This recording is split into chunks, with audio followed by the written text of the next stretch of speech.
Hi, this is Haley from Knit-o-matic. I'm progressing on my Mabel from Cocoknits, um, but I thought I should show you how to fill in the worksheet. The pattern comes with a worksheet, which you fill in, and it's actually a really useful approach.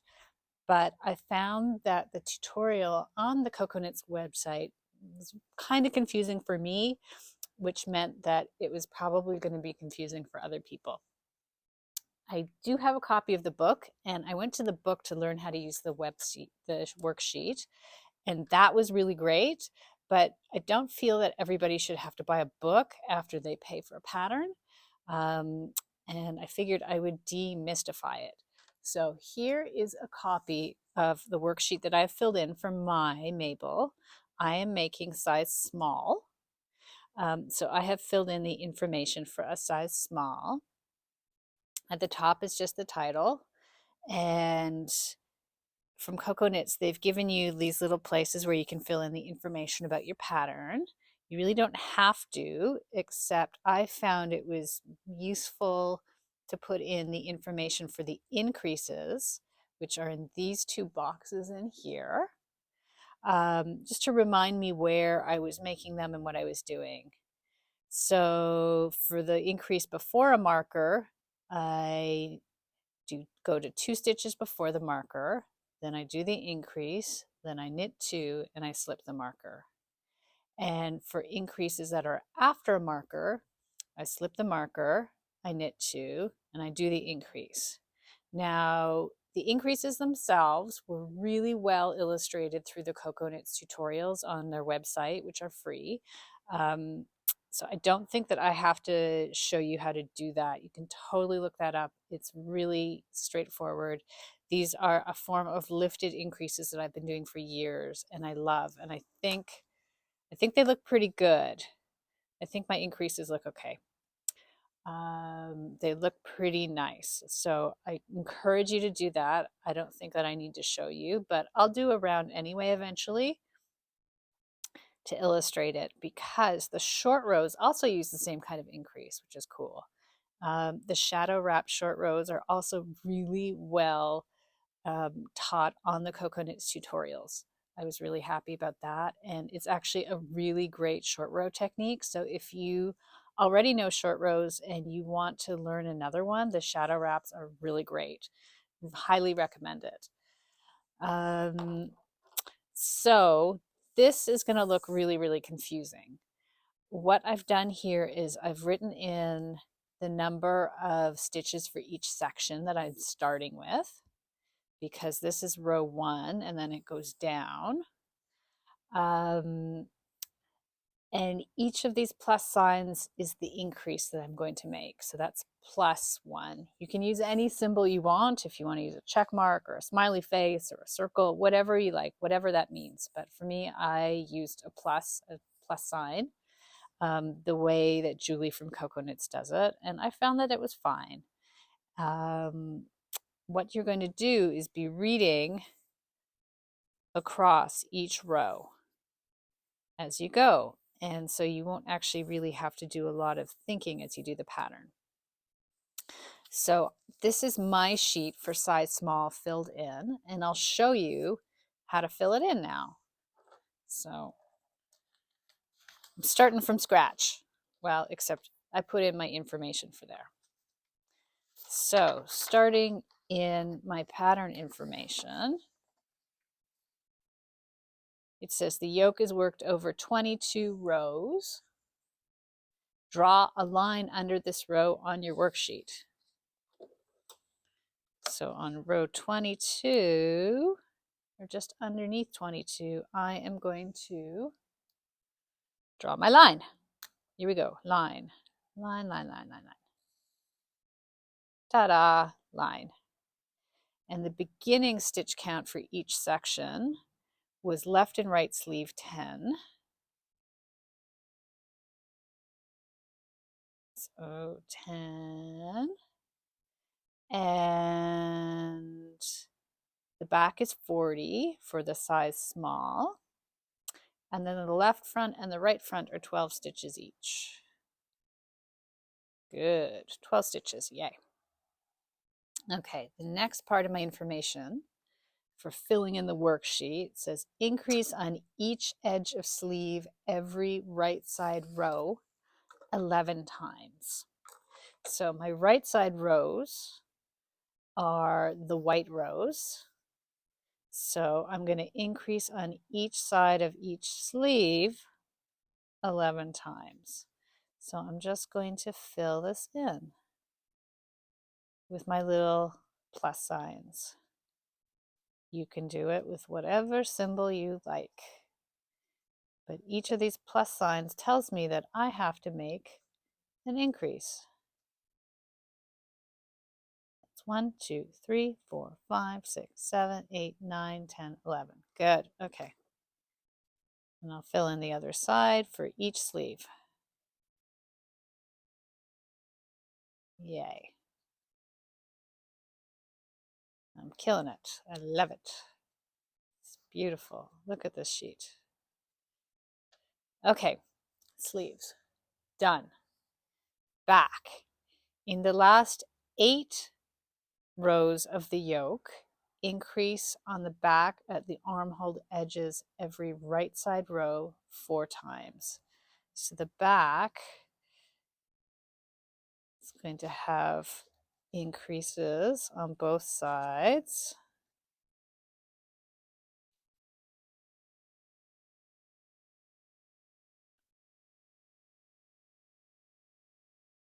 There we go.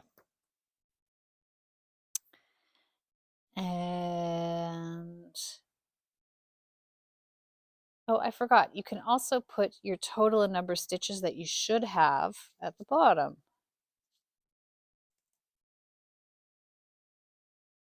32. So after I finish my back, I should have 48 stitches. So that's something that you can consult. Good. All right, fronts. In the last 8 rows of the yoke, okay, same range there. Increase on each front at armhole edge every right side row 4 times. Okay, at the armhole edge.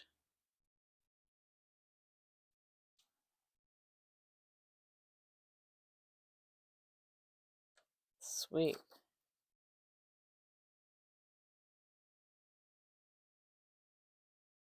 Neckline. Okay, so the next part comes the neckline. So there's short row shaping happening in the neckline that we have to put in our chart as well. So here we go. Fill in the worksheet for neckline as follows.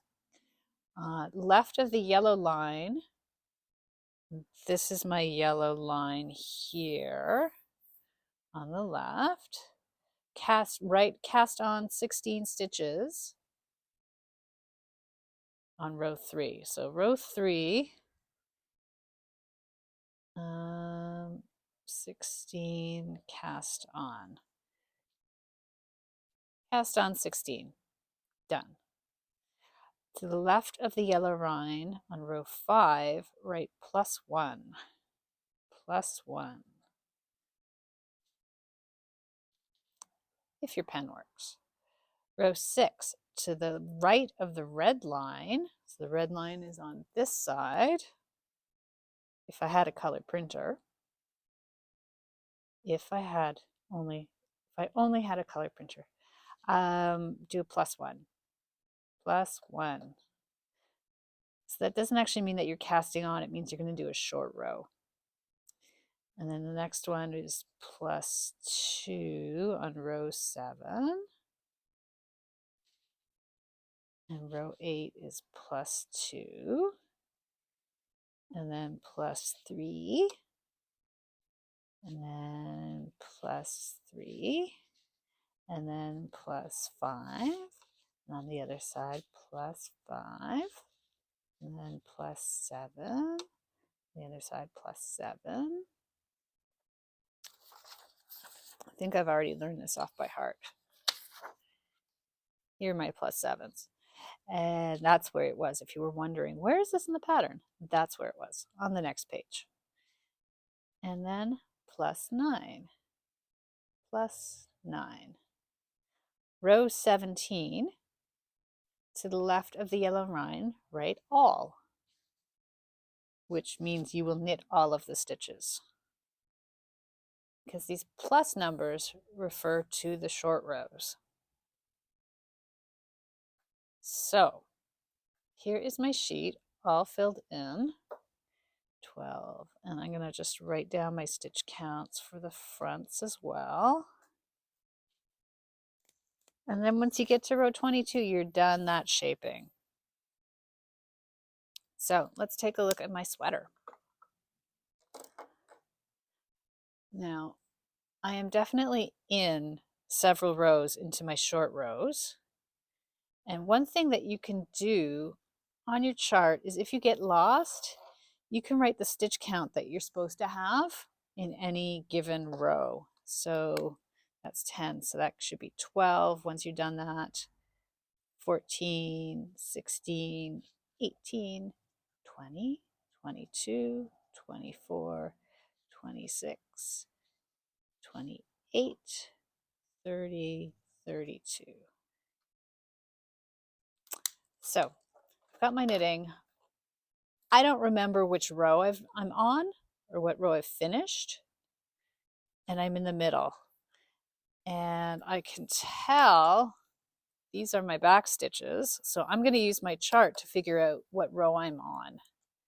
So I have, let's count my sleeve stitches. I have 2, 4, 6, 8, 10, 12, 14, 16, 18, 20, 22, 24. I have 24 sleeve stitches, which means I am in the middle of row 13. I am in the middle of row 13. And it looks like I am in the middle of a sleeve. That's where I left off. I was doing some teaching earlier today and I was just knitting while I was teaching. Oh, time for an increase. So I'll do one of those lifted increases. You don't have to learn it right now. But I will show you the short rows because they are good. They can be a little disorienting. And so on row 13, I am only doing increases on my sleeves. I haven't gotten to the fronts yet or the back. So that's good. I'm in the clear. Yay, let's go. And by the way, in the pattern, they tell you that you have to have these colored markers. I don't think that you have to have like each color separate, different colors, but you do want like one side to be one color and one side to be the other to help orient you. So if, you know, these ones were orange and those ones, the other ones were green, that would be fine, whatever you like. Unless you're red, green colorblind, in which case that might be problematic, but you get the gist of it. Okay, so I have already done short rows in this section. And on row 13, I'm in a +7 zone. So I work to 7 stitches after 1, 2, 3, 4, 5, 6, oops, 7 stitches after, and I actually come to one of my short rows I did before, so I'll just knit those together. So I have 2, 4, 6, 7. Now I'm going to do my shadow wrap short row. So I'm just going to lift that up, knit it, put it back on the needle, flip my work around, and go back in the opposite direction. So that is row 13 finished. And I'm going to check that off because that is smart. And the reason I got disoriented was because this isn't my actual sheet. My actual sheet is a mess. And it's crinkled and it has scribbles all over it. And the bird has eaten parts out of it. So it wasn't very video friendly. But it was normal for sure. So I'm working back across.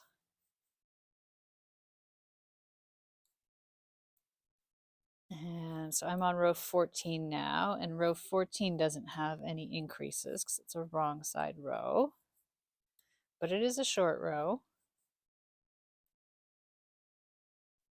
And the yarn, the drops air and kid silk held together, they look beautiful. It's worked out really, really nice. It's really light and fluffy, and I think I like the color. I don't know why I like the color, but I like the color. It's kind of fleshy looking. I'm not sure why I like the fleshy looking, but you know what? Sometimes you just got to go with it. I don't know. Maybe it won't be for me. I'm not even sure if it looks good on me. Ugh, who knows? Whatever. Anyway, sometimes you just got to go with your gut, right? Like, just got to say yes to fleshy looking yarn. So I'm moving across. And the needles, if you're curious, are actually older needles from Addie, from Skacel. They are the original Addie lace needles, which were just plain brass, which I don't think they make anymore. And I just have a bunch of pairs at home, and so that's what I grabbed when I cast on. So I'm not using them for any special reason. They aren't any better or worse than any other needle. I do like the cords on the Addies though. The cords are really nice and pliable. They generally make me happy. And I guess looking at the brass makes me happy too. It reminds me of a bed I used to have. I used to have a brass bed when I was a kid. Anyway, but I'm not using them because they're special. I'm just using them because they're around, because they were present. Okay, we're getting there. We're moving across. This is what a row is like in real time. And if you are knitting your Mabel, please let me know how you're doing. I'm curious how you're finding the process.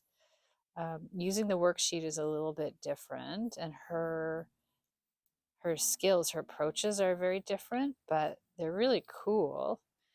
The picking up the stitches in the earlier part was neat, and the videos were really, really good. I found they were really helpful. So I enjoyed that. And it's just neat to try something new for sure. Different construction is really cool. I found the instructions in the Cocoknits book very good too. They were very clear. And it kind of got me excited. At first, when I first was trying to figure out the worksheet, I started getting anxious. I was feeling really, really anxious. There were a lot of feelings. There was a lot of feel going on because I was using the tutorial, but once I went to the book, it was fine.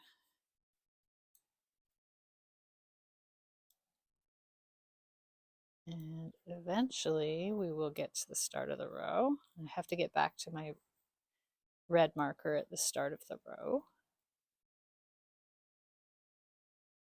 I probably should have made this video earlier in the day, but I was busy. It was okay. It gives us a chance to talk, to connect. How often do you get to connect in a video on YouTube, hey? Not often. Chance to slow down. Oops. Chance to make mistakes. Chance to live with mistakes. Here we go. But anyway, as I was saying, as I was doing the, as I was using the book, I was getting excited about making other sweaters in this technique. So I think that that's a really good indicator for something that's good. If you're like, yeah, I can do this again. I want to do this again. I'm enjoying this.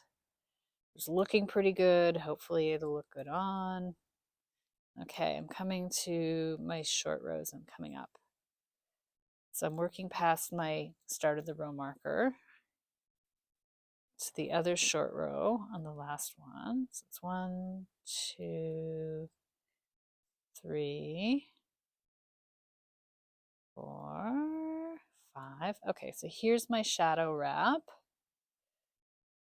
I'll work those two together because anytime you come to them, you have to work them together. So it's 2, 4, 6, 7 past the marker. Now I'm going to make a wrap.